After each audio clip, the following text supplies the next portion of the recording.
it goes. Yay! Sorry, I'm late. I was trying to get my internet sorted because it's been an absolute monsoon of a rain day here in Glasgow and it seems to have affected the internet. But we're here. Hello. How is everyone? I have a beer. I have my book. And ready to chat. So, what did you all think? I was reading through some of the comments on the page. And first of all, I want to preface this with, you know, I'm reading these books along with you and I often just choose books. Sometimes I'll go into my local, well, I haven't been in my local bookstore in a while, but this one I picked before all of this happened. And it was just browsing in my local bookstore and I saw it. And so I don't always know what it's going to be like. And it's in a very weird way, sort of a companion piece to There's Something Wrong with Fleischman. I don't know what it is about why these kind of middle-aged people marching to the demise of their lives and marriages and sense of self. But hey, that's what happened. But I will say, so it says hilariously entertaining on the cover of this. And even though I loved this book, I didn't find it particularly hilarious. I find it really moving. I find it very sad. Sometimes quite depressing. But I don't know that I would necessarily call it hilarious. It's really quite depressing in parts, and maybe it's just also this time and everything that's going on in the world, just how unhappy so many people seem to be in their lives is quite a depressing factor. Hold on, I'm going to see. The lack of communication in both these relationships is very interesting. What were your thoughts?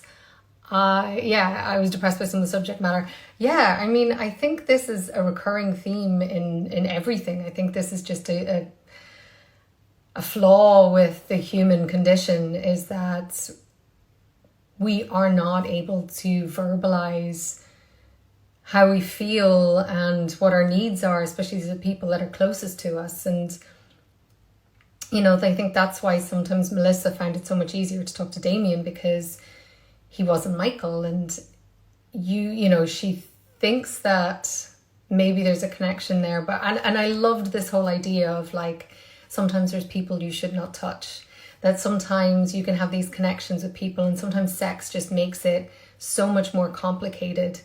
And this idea that there can be these great friendships that have nothing to do with sex and should never have anything to do with sex.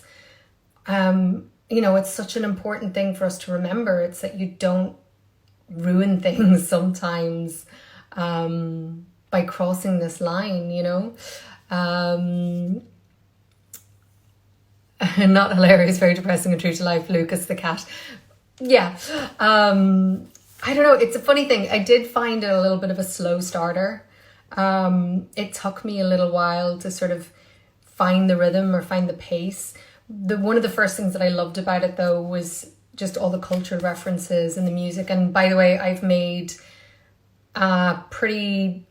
almost every artist that's been mentioned in this book, I've made a playlist on my Spotify that you should all go check out, because the music in this book is so beautiful. And, you know, I posted a picture of Chris Afili, and an artist that I really love, and just so much of the stuff about London. I've lived in London twice in my life, both for quite short times, and so I still think I have this not quite intimate knowledge with London, and I still have a bit of an unsolved love affair, or an unfinished love affair with it. And all just the kind of details and the descriptions of London, really, especially when basically I've seen the inside of this apartment for 3 months. It was nice to take that little mental journey and vacation. Let's see what some other people are saying. Everyone's saying yes, not hilarious. I know it's not funny, or I just thought maybe I was missing out on the humor. I mean, there's moments where you're like, oh, that's really funny or sweet, but in general, not at all.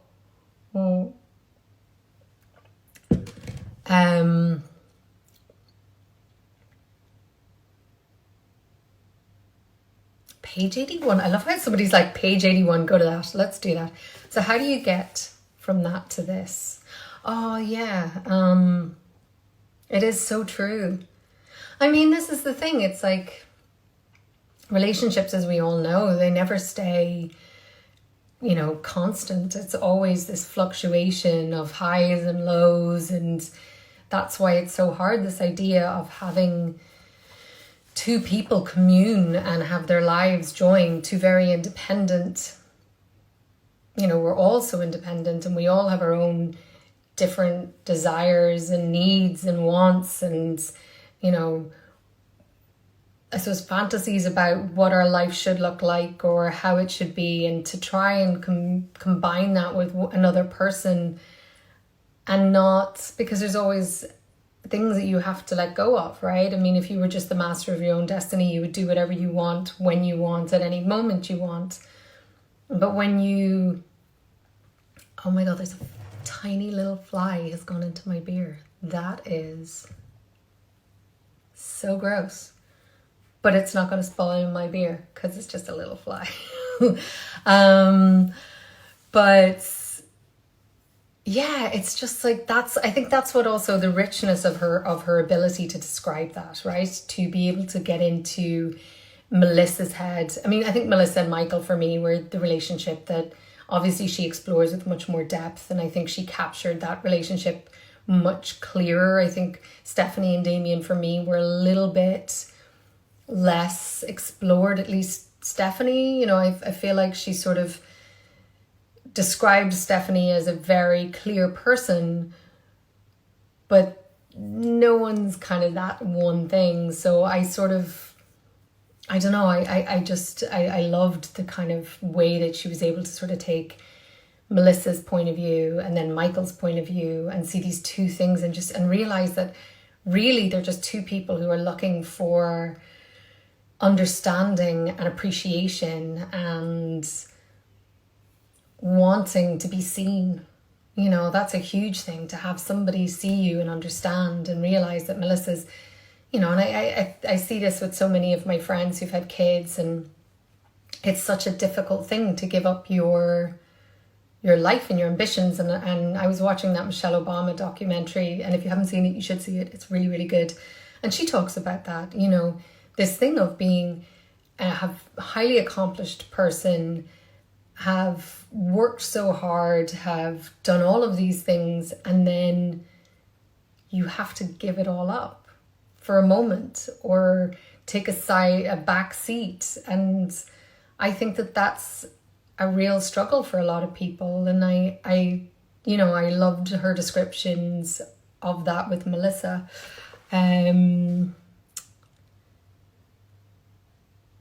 Amanda Jenkins, it's so not hilarious. I think we could all agree on that. It's about finding yourself as you age. Yeah.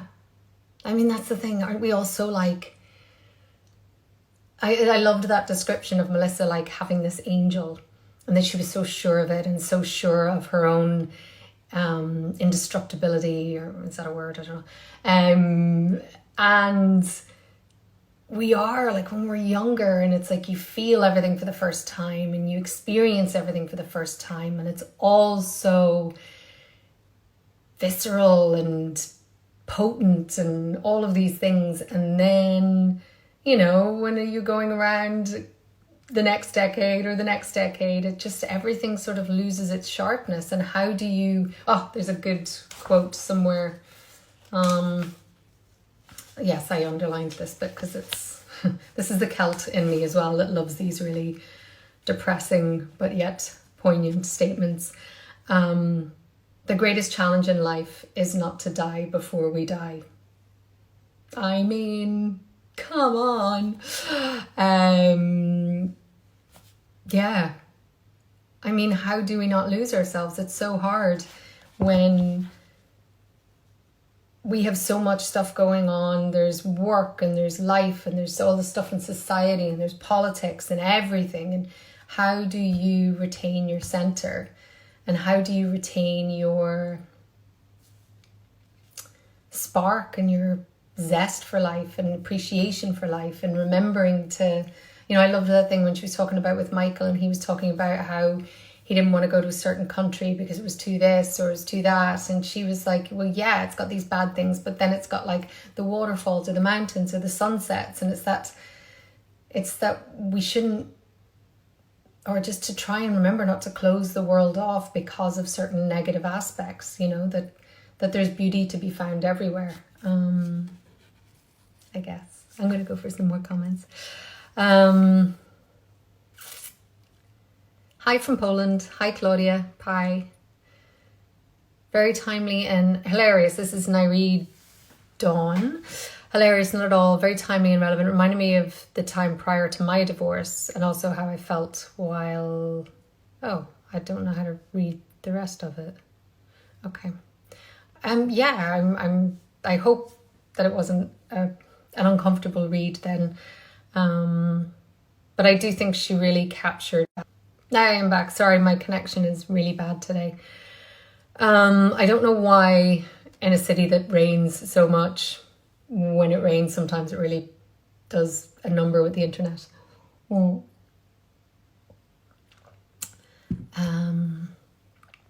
Okay.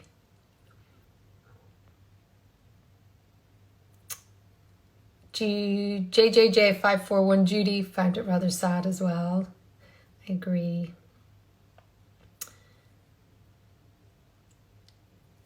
Clanier 1959. I wonder if the pace of the book was to emphasize the depressing nature of the book. I don't know that that's what Diana Evans was going for. Maybe. I mean, I think I actually loved... It was that chapter when Michael was describing falling in love with Melissa was when I really fell into its rhythm, I suppose. And I think also, in some ways, I wondered, if I'd started the book with this chapter and started the book with the good and then felt its loss, how would that have worked? It was just kind of something... just in terms of how the plot or the timeline was laid out. Sometimes I think if you've lost something that you don't know what it was, when you go back, it was like, it wasn't until I really realized how special their love had been and how deeply he'd loved her and how he was so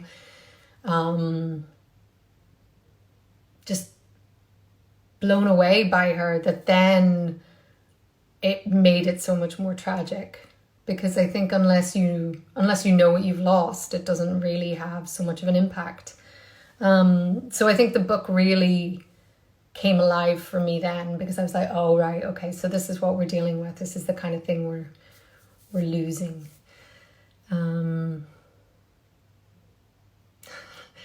Sassanuk Nicole said, I'd rather be single than in a shitty relationship, to be honest. Yeah, I think that's generally a good a good piece of advice for yourself. Martina Pryor, 06, was very honest, organic and relatable. Agreed. Sam Daily Life, I thought it was terrible Michael left Melissa instead of helping her get the help she needed. Clearly she was dealing with postpartum psychosis. Yeah, but it feels like she did get the help, and maybe the suffocating nature of their relationship was also what was stopping her get help. I think sometimes also you have to shake something up if something's not working in your life. There's something about changes or breaks that allows you to then sort of take stock. I think sometimes it's very hard for people to work within the framework of something that has either enabled or hidden or added to a problem. I'm not a psychologist. This is just my musings. That's just, don't take it from me.